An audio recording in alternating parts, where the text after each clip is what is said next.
હવે વાત કરીએ રાજકોટની। રાજકોટમાં લવ જેહાદની ઘટનામાં આરોપી જૂનાગઢથી ઝડપાયો છે। રાજકોટના ઇલિયાસ બલોચ નામના શખ્સને માણાવદરથી ઝડપી લેવાયો છે। આરોપીએ સગીરાને લગ્નની લાલચ આપી પ્રેમજાળમાં ફસાવી હતી। આરોપીએ સગીરાને બદનામ કરવાના ઈરાદે અપહરણ કર્યું હોવાની ફરિયાદ નોંધાઈ હતી। પોલીસે આરોપી સામે દુષ્કર્મ, પોક્સો, અપહરણ સહિતની કલમો નોંધી ગુનો નોંધ્યો છે। આરોપીને કોર્ટમાં રજૂ કરી પોલીસ 3 દિવસના રિમાન્ડની માંગ કરશે।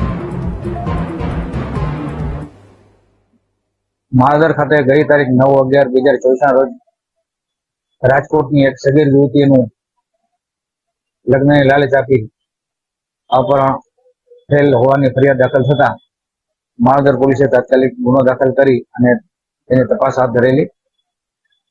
આ અંગે આરોપી ઇલિયાસ ઉર્ફે ઇલુ ગુલ મોહમ્મદ બલોચ કે જે રાજકોટના રહેવાસી છે, જેની ધરપકડ કરી આગળની કાર્યવાહી ધરેલી છે અને આ બાબતમાં દુષ્કૃત્ય તેમજ પોક્સોની જુદી જુદી કલમ હેઠળ ગુનો દાખલ કરેલી છે અને નામદાર કોર્ટમાંથી દિન 3ના રિમાન્ડ મેળવી આગળની તપાસ હાથ ધરેલી છે।